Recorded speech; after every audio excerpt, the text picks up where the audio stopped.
Hi, this is Privateer Station, and today we're bringing you day 381 of Russian invasion into Ukraine. As always, with Olexiy Arestovych, former advisor to the office of the President of Ukraine, and Mark Feygin, Russian opposition politician. Also, today's kudos go to Igor, Velasink, and Jal Laj. Thank you guys for supporting us. We do appreciate your help. That's what helps us to continue all the translations. Thanks a lot. So, here you go.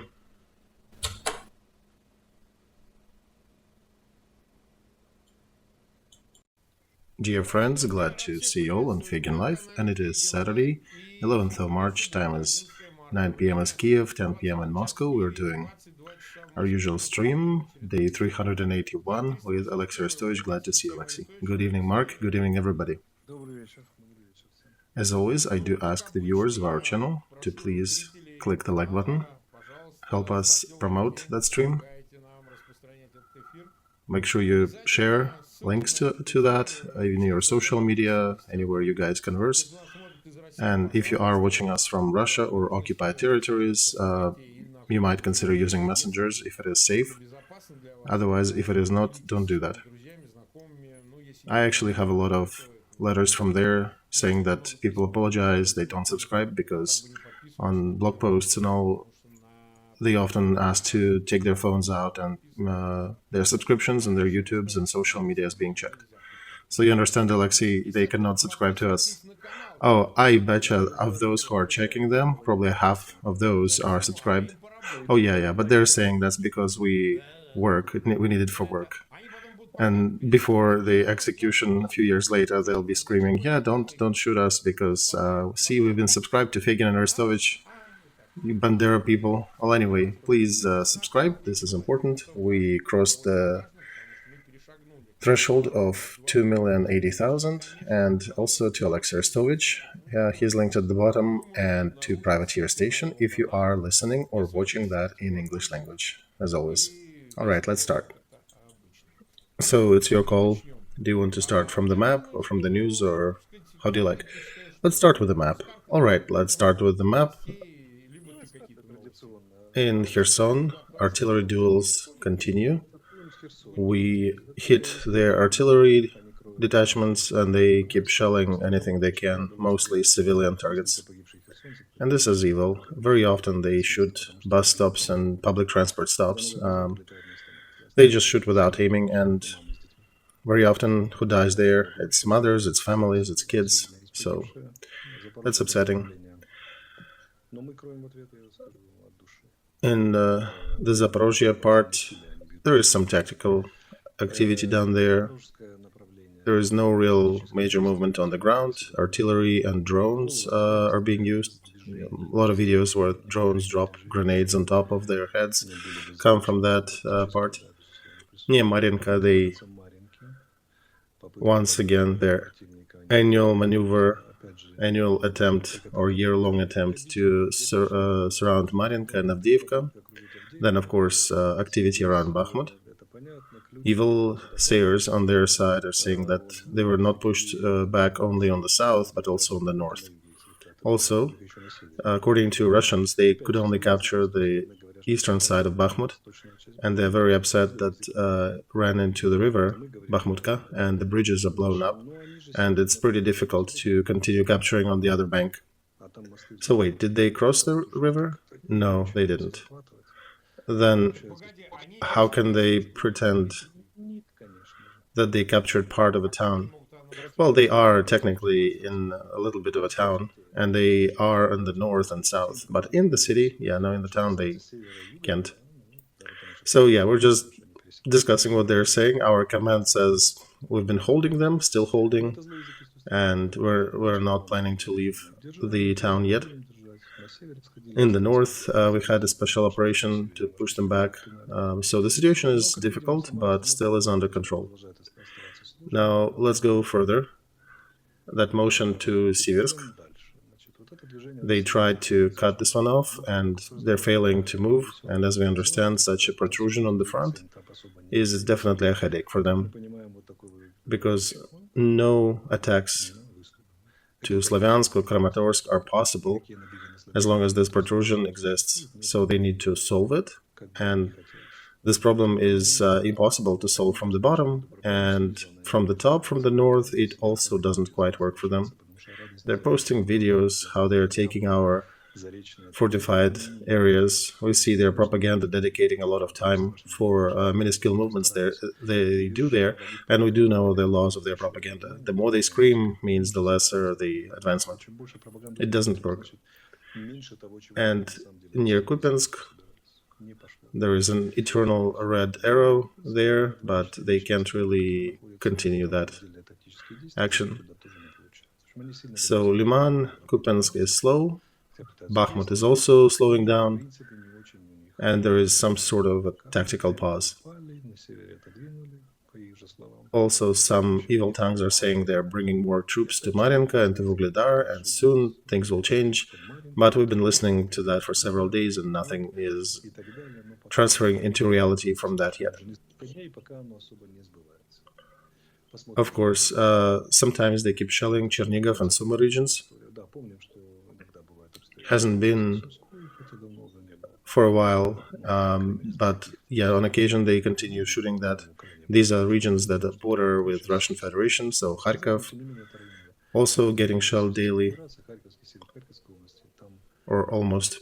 I'm trying to remember, did people die in Chernigov and Sumy regions in the window of 5 and 7 days? And I think by just that is already a good piece of news that I can't really recall if there are dead ones, so probably, hopefully not, or not too many. All right, thank you, Olexiy. There is another announcement I wanted to bring up on Russia. They're peddling that there might be another offensive near Vuhledar, and some foreign sources, maybe Russia is injecting some stuff in the media sphere. So I wanted to address that. There was an unsuccessful attack. There was up to 160 Russian tanks, Mark, not tanks, armored equipment, tanks and vehicles. Okay, agree. So what are they doing there? Are they trying to preclude the counteroffensive prepared by Ukraine, or no? Their task number one is to push our troops away from Volnovakha, because this is railroad junction number one that that carries out logistics for the whole south, from Kherson to Mariupol. And it's barely 36 kilometers, something like 30 miles from Vuhledar to them, and we can reach them directly.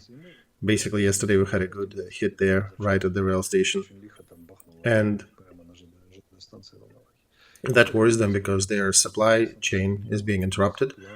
Always different things hit their trains, and very often successfully, and they don't like that. They lose trains, they lose equipment, they lose gasoline, diesel, and other things. And if we get closer, that will be a different story. To make Melitopol or any other town surrender, all we need to do is literally just cut the rail line, get Volnovakha or any other place, and in some parts it's maybe 20-30 kilometers from the front, so it's very, very close. That concerns them a lot, but it's very difficult to fight in the south.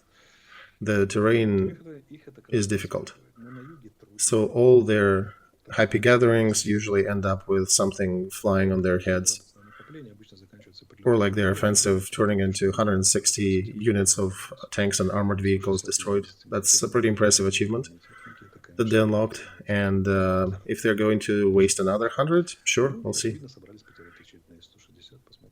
All right, thank you, Olexiy. We skipped a couple days. In that time, they called that there was a missile strike, which they called a retribution strike. That's what Moscow called it. For Bryansk operation, they hit Kiev and some other cities of Ukraine.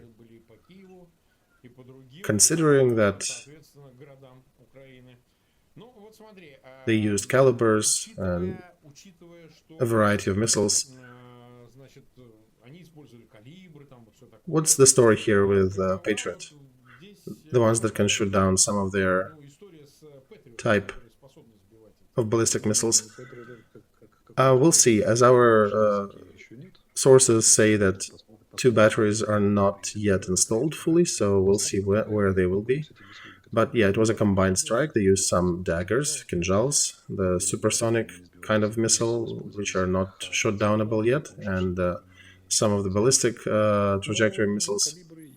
But we still managed to hit down about 76, 74% of what was launched at our territory.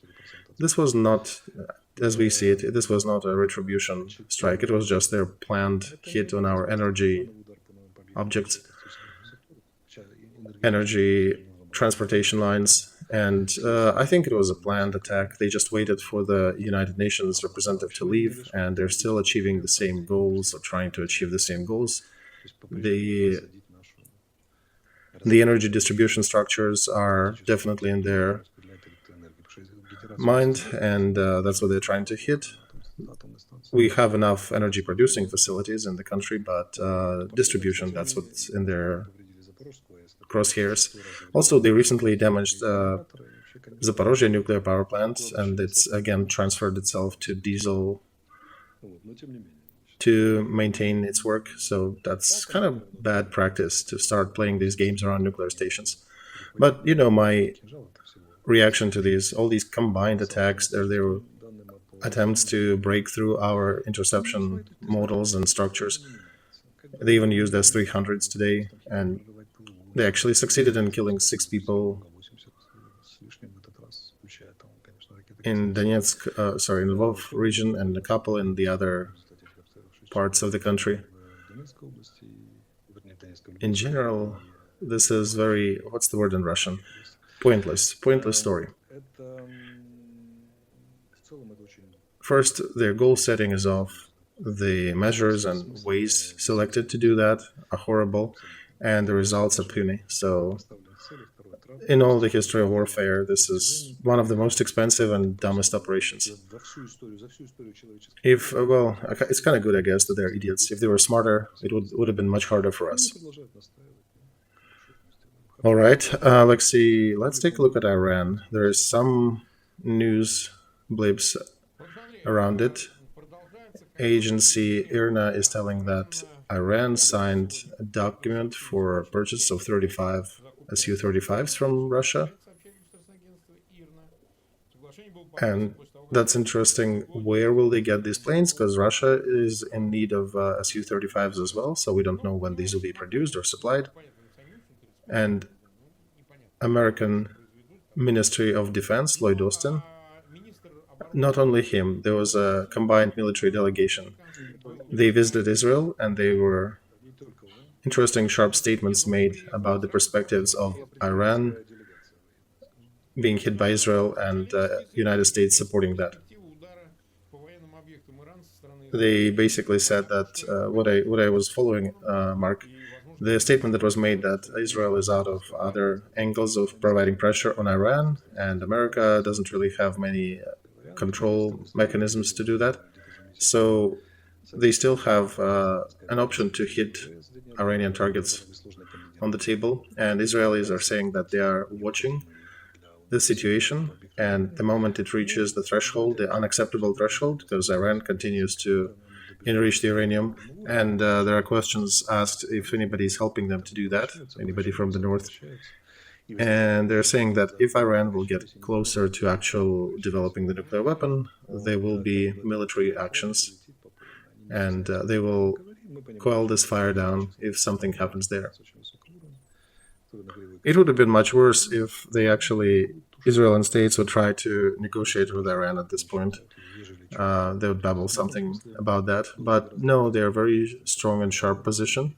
And of course, in some capacity, it will affect the pace of Iranian supplies to Russia, because one of their excuses will be, hey, we're sorry, we are on the verge of war with our foes too, and basically any attack on Iran is helping Ukraine. And of course, Israel and whoever else will be hitting Iran, states, maybe anybody else, they will be targeting manufacturing and distribution facility logistics for military supplies, and these are the same ones used for supplying Russian troops and fulfilling Russian orders. So that'll be very painful for Iran, for Russia, and that'll be favorable for us. So That structure, I do like what's happening there. Well, you've heard that situation is developing about Beijing and supposed visit of Xi. He is officially affirmed on his position on all three of them, right? Yeah, there are three. So one is elected in a Congress and two others appointed in a different fashion. That's the usual communist circus. So that chain of events is unfolding, but there were some statements made from Beijing, from unnamed sources, that if United States can supply arms to Taiwan, then why Beijing cannot supply weapons to Moscow? So they are acting as provocateurs. They are pointing at Taiwan, saying that that's important, and that's definitely in their sphere of interest. So the news was not exactly anonymous. They were linking some groups and unnamed sources in China, but generally we understand this is a political push. Mark, this is rhetoric, because one thing is attacking the island and trying to draw paratroopers and capture it. The other is, we understand, if they will try to fight to carry out a naval warfare with the United States and allies. And it'll be a nightmare for China, so they understand that, and I don't think they want this war, and they don't want sanctions as well. So one should pose a question here: why would China want it? There is no reason for China to suffer for Russia.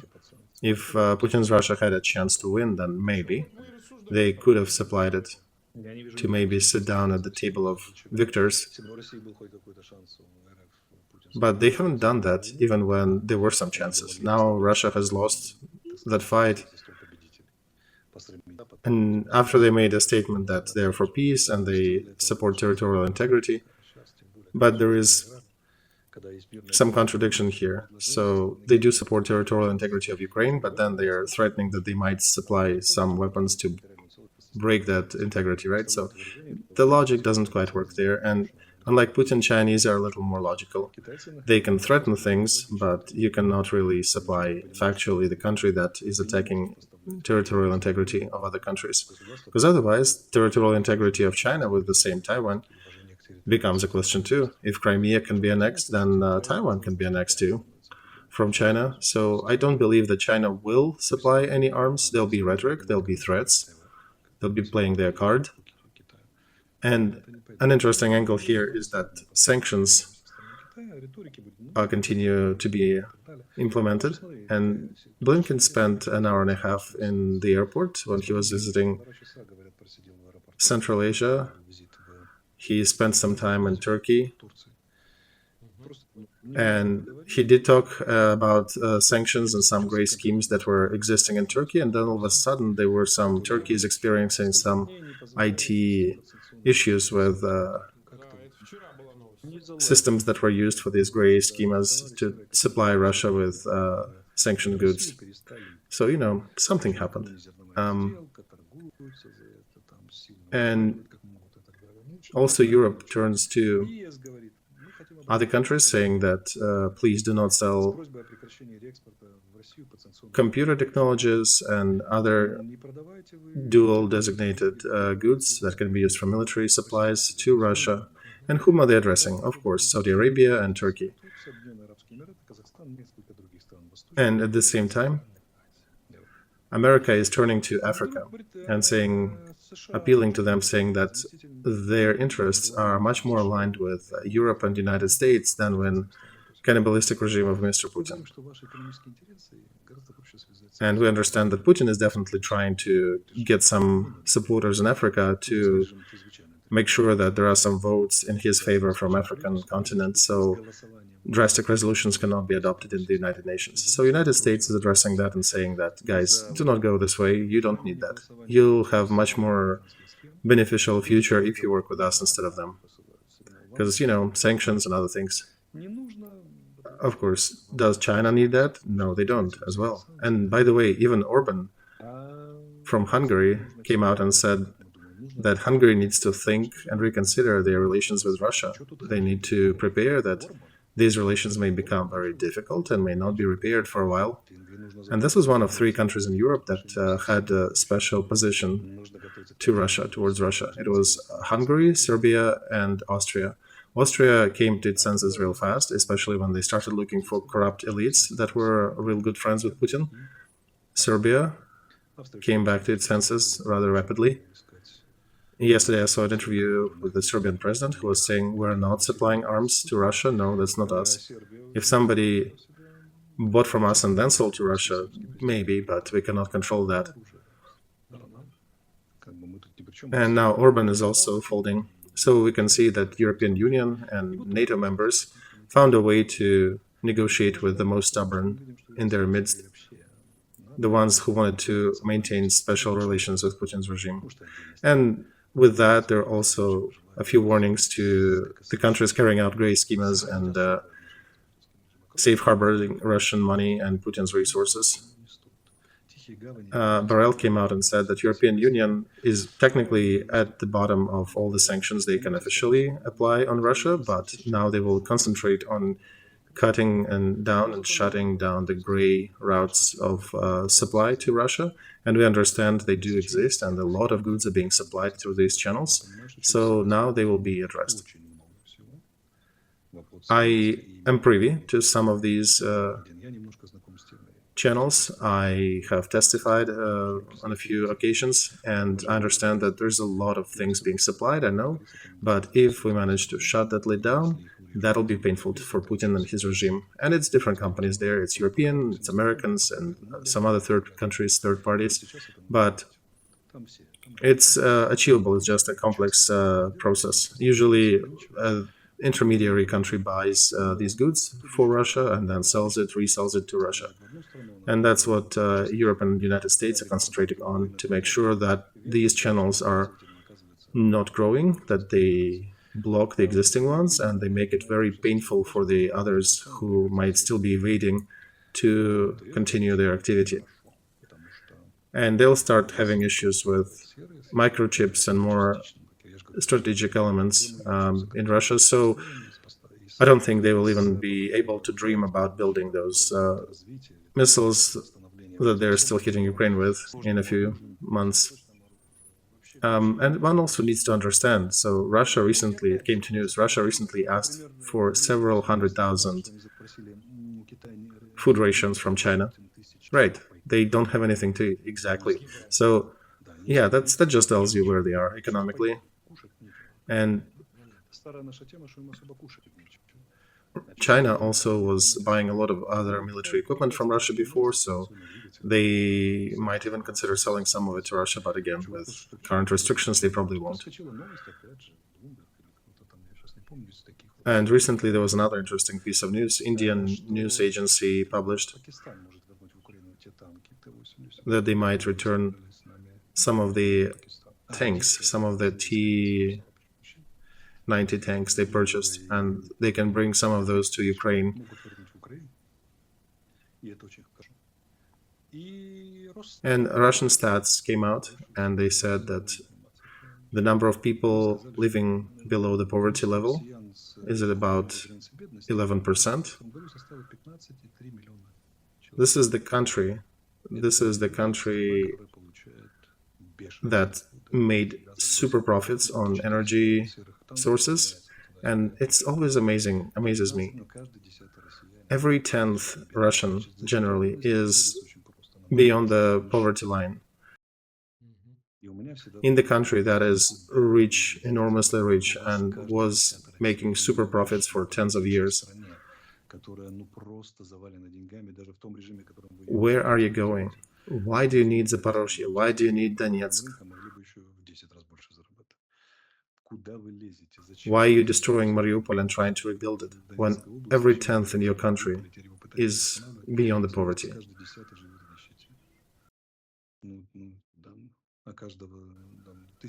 And Olexiy, do you think they'll actually rebuild anything? No, of course, they'll just launder some money. They'll build a couple houses at the price of Moscow Tunnel, Moscow Beijing, with lights, and then they'll say that they rebuilt something. Yeah, we understand. And one also needs to understand that there was some manipulation with the income level. So to manipulate and say that it's 1/10, in reality, it's more than that. It's probably 1/8 or something like that. And with that naked butt, trying to attack and capture neighbors and rebuild something and put yourself as some political leadership, this is an idiotic story from any common sense standpoint. 50% of their villages have no access to gas, natural gas, and they're yet somehow a superpower, energy superpower in the world. Ridiculous, right? In the meantime, Norway said that $7.5 billion they'll give to Ukraine for military programs, and they will continue supporting NASAMS with ammo and technical support, which are super effective, same as Arestovych. 10 launches, 10 shots, 10 hits. So very effective things, and thank you, Norway, for helping. That's the story. Somebody is being supported, somebody is not. And sooner or later, these graphs will meet. 200,000 are watching us, about 100,000 click the like button, which is pretty good for Saturday. Again, we ask you to click the like button, to continue sharing it on your social media and subscribing to Feygin Live. I will leave the frame if you don't. Oh, you're trying, yeah, right. Oh, yeah, no. Turn the 25th frame. We need that. Subliminal messaging. Subscribe. Click like buttons. All right. Danilov, Secretary of National Security.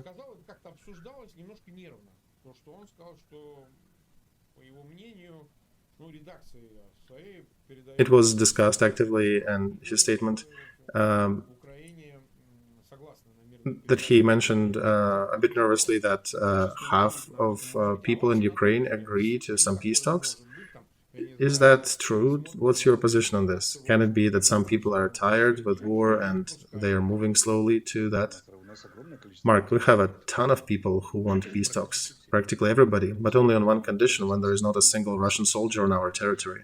Then everybody is for peace talks. So after that condition, yeah, sure. I think the hint here is, as Russian propaganda says, everybody is afraid of mobilization, everybody is tired of war in Ukraine.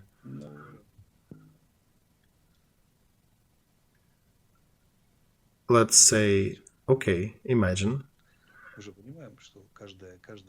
We understand that each mood is being formed by some events or some forces behind these events, right? It doesn't appear by itself.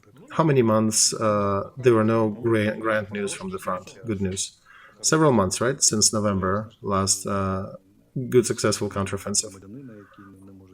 Right. We can understand that there is probably a group of people in this country who are pretty removed from military things, and they may be very professional in what they do, but they're not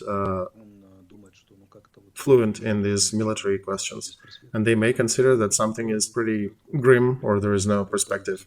But the moment good news coming from the front start coming into the media, of course, the mood will change. And now add spring, biological factor, more sun, longer day, spring mood.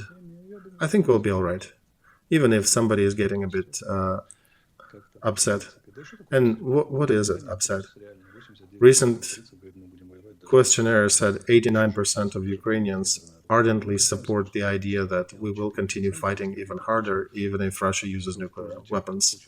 Okay, imagine you take 4% down. That'll be 85% instead of 89%. Is the serious factor? No. So the main key to that is success on the front. Second is internal economic situation. We understand that with the war happening, it's a bit more difficult, but again, the day is getting longer, energy generation is getting better again, and distribution is being fixed. And people are getting more ways to earn money now. We're in the spring season where we plant and sell a lot of grains and other things that make our GDP. So I think we'll hold the mark.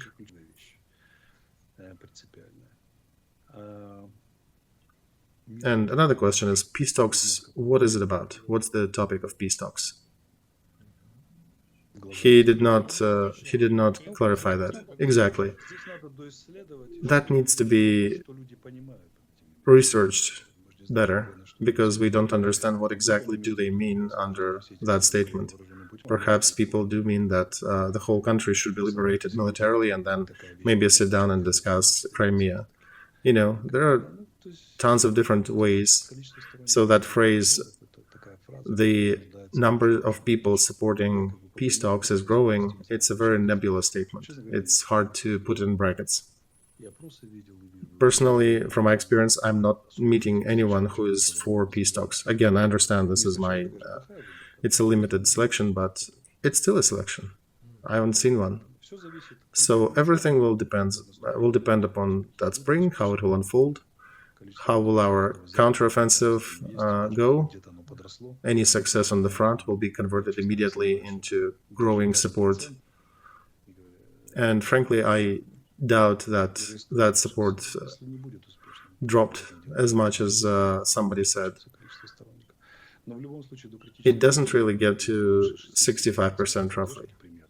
That is an important number. So if support is dropping below 65, then one may need to reconsider politics, at least start thinking about that.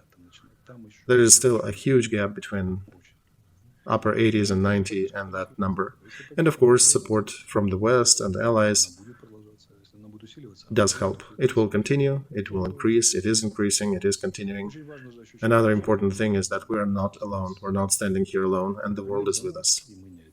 And the world is with us. That's clear as a day. I would fight more on the economic front and give more freedom to our people on the economic side of things.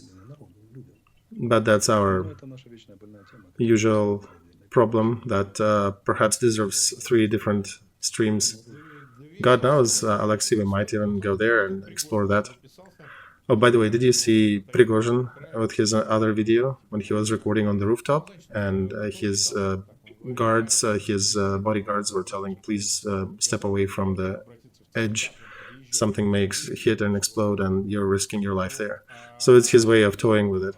So he was complaining that his direct link to Moscow, his special encoded lines of communication was disconnected. Did we discuss that with you? No. Yeah, I'm sorry, because I had too many streams in the last few days. Same, Mark. I was also drawing a blank on the missiles attack, because I did talk about that, but I did talk about that with Yulia Latin and not with you. All right, so he did record a new video. He says that his special communication line was disconnected. And I've seen some of these older type phones. They're codified and special connections for Russian leadership. And there's a special ministry that is in charge of that. I think Marky had a satellite with some elements of it, but there was still encoded line. So not so important, but the basic thing is he is not welcome on the other side of that line. They don't want to hear him. It's a sad news for him. Corridors usually end up with a firing squad, and the tunnel sometimes leads you to light. He had picked the corridor. From the nomenclature point of view, what is it when they took your pass away? That's status, right? Yeah, that's definite status, that's access. So disconnected, when your phone gets disconnected, that's a last warning before a bullet in the head. Under Stalin, that's exactly how it was. Yep, that's administrative logic. So it may be figurative, maybe he will be left alive, but maybe not. Given Russian experience of how they deal with unruly field commanders, it may be very actual. So this person is probably singing one of his last songs, very noisily. I have another question. Where is Kadyrov now? Kadyrov, according to his recent post, is giving his son... He's on his son's wedding, is participating in that. I heard he is in Dubai, right, and his health is waning. There are no exact confirmations of that. There are rumors that he's treating his kidneys issues, but yeah. All right, let's explore the eventuality where Kadyrov disappears. What happens to that party that was accusing the head of General Command, Lapin, and that ultra-patriotic Russian segment, which wanted to fight to the victorious end. Where are your people? Where are your leaders who were cursing Russian military command? It's only Prigozhin left, indeed, there's nobody else. Well, even Prigozhin is not really in the picture. Even if they're not poisoned and alive, they are not in the media sphere. They disappeared from the decision-making. By the way, a side note, Igor Ivanovich Girkin, the other patriotic leader, so to say, feels himself just fine. He barricaded himself and separated himself, media-wise, from this group. And from political technology point, he actually works fine with his core group. He's sending right messages, imperial element to that, idiotic Putin, poor military decisions, and people who were screaming at him saying that even if you try to come to the front, we'll get you to Wagner and you'll be dying on the front line as other people. And these guys, these voices are no more. Yeah, they're connections to Moscow are being removed. And Girkin, who is Girkin? He is representative of FSB, right? He's colonel, FSB colonel, indeed. All right.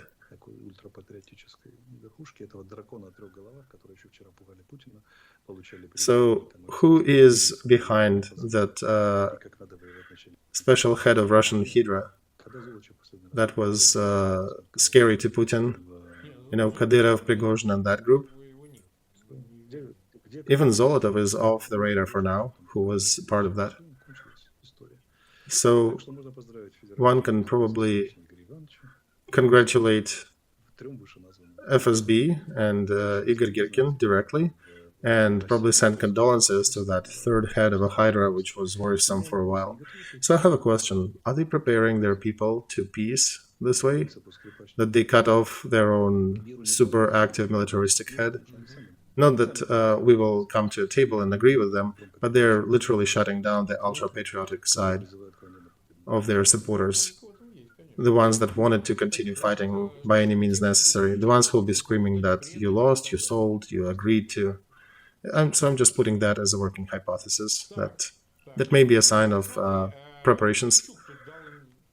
Okay, there was another interesting commentary from Medvedchuk, who said that in April, he was actually held in last year, in 22, in a bag on a concrete floor. I remember our stream when we discussed the capture of Medvedchuk and his bodyguards. Why did you hold him on the concrete floor, Olexiy? Well, we were looking for a parquet floor, something wooden and more comfy, but we couldn't, so that's where he ended up. So you think he spilled everything? He talked about everything he knew? Because he's leaking it little by little in the media. He was saying that Poroshenko was offering to take Donetsk and Donbass. So he's leaking some internal points of view of Ukrainian politicians. I don't know, Mark. I don't know exactly what did he sing about, but according to the laws of the genre, he probably spilled his knowledge on everything or almost everything. And when will it come public? We don't know, right? So that can be surfacing at the right moment as the video recording. Sure. I think it totally can. Because it does look like he is talking about some things that he told. They actually tortured me a little. I was in a bag on a concrete floor. Being a billionaire, laying on the floor. Right, very uncomfortable, agree. Okay, we've been live for 38.5 minutes. We're edging to the end of the stream. President Zelensky gave a green light to a petition that we posted that must be close to you about renaming Russia into Moscovia. We already had one character reacting to that, you know, that little one? Right. He called Ukraine in return Bandera Reich or Lord Reich, something like that. But that's his fantasies. He cannot be original in this. That's usual cuss word from him. And I think it's a very delicate trolling from Ukraine. Putin was saying there'll be Muscovites and Uralites left. So can you comment on that? Well, you know, attitude to the biggest theft in history when Moscow took the name of Rus and just translated that into Greek spelling, Россия, and pretended that they are Russia. And that was the head of the Ukrainian clergy at that time, Prokopovich, and I actually got a present for my birthday with a knife with the engravement. What Prokopovich lost, Arestovych will return.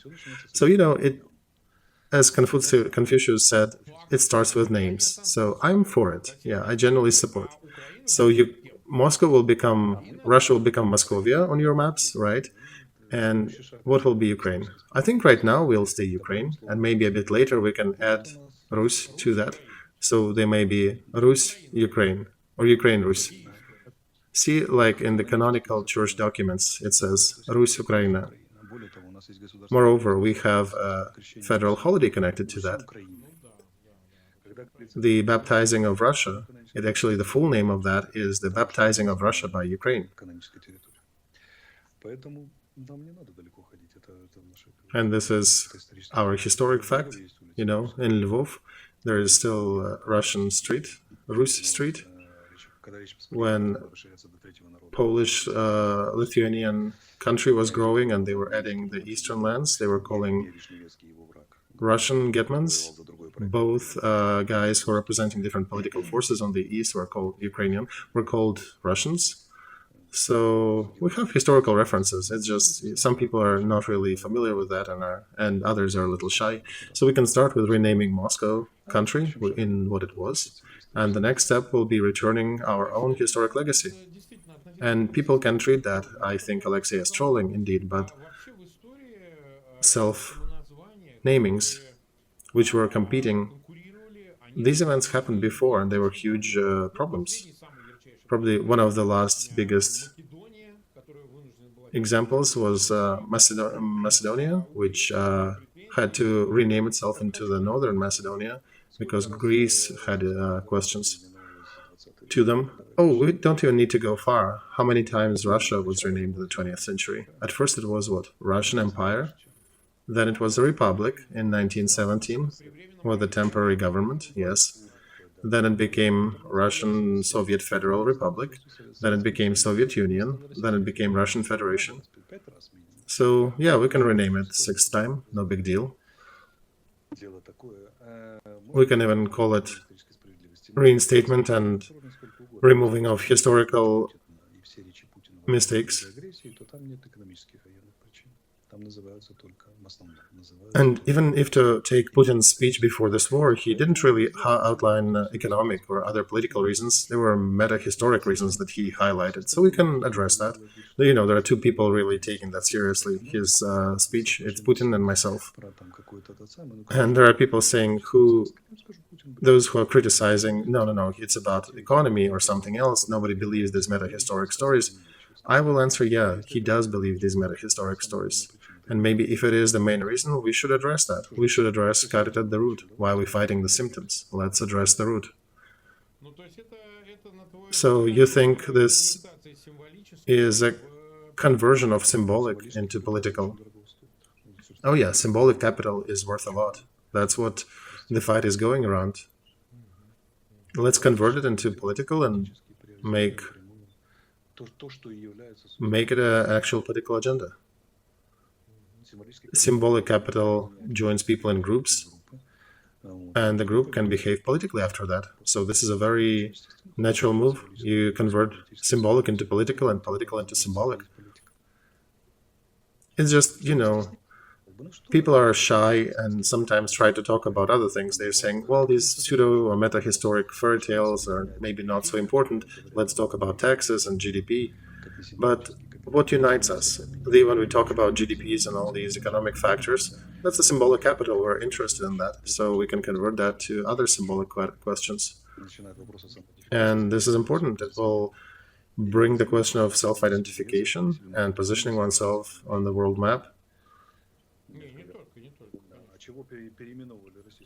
And it's not just us. Russia was renamed 5 or 6 times in the last 100 years. They actually were thinking about something when changing names. You can treat Russian Tsars and Lenin different ways, but they actually were pursuing certain political goals, right? And why did, for example, Stalin bring awards back to the church in 1943? He called that patriotic war. So you do understand there are things called symbolic capital, and they do mean a lot. They do have a big meaning. All right. Let's see how it unfolds if we get to actual decisions. But in any case, it's an interesting question, and Moscow is getting real nervous about it. By the way, yesterday, Legion of Russia was celebrating 1 year. On the 14th, Russia wanted to call for a special session of United Nations and accuse Ukraine of Russianphobia. And I have a question to counter that. What phobia can you talk about when Ukraine has a special detachment amongst them on the front, where they arming and training Russian citizens and fighting with them shoulder to shoulder against the occupants? So that's number one. That's to those who will be talking and commenting that in the United Nations. We do have an armed detachment in Ukrainian forces comprised of Russian citizens, fully equipped, fully battle-worthy in difficult parts of the front. So if we had any Russian phobia, we would never have had that. And by the way, on the Far East, as a present to Legion of Russia, some partisans, external partisans who took responsibility on that in the Far East of Russia, burned Su-27. And they said that's a present to Legion of Russia. And on this happy tune, I think we can conclude. All right. Almost 290,000 joined us today. Over 100,000 clicked the like button. Thank you to viewers who watched us for these 40 minutes almost. Click the like button, click the like button. Yeah, that's 25th frame from Olexiy Arestovych. Like us, share the links. I think we'll have a ton of views after that. All right. Anyway, if you have not subscribed, do not forget to click that button. To Feygin Live, to Olexiy Arestovych, and to Privateer Station if you are listening or watching that in English. I have not done that yet. Olexiy, what can I say? Thank you, and we'll see you, I understand, Monday? Yes, Monday, on schedule.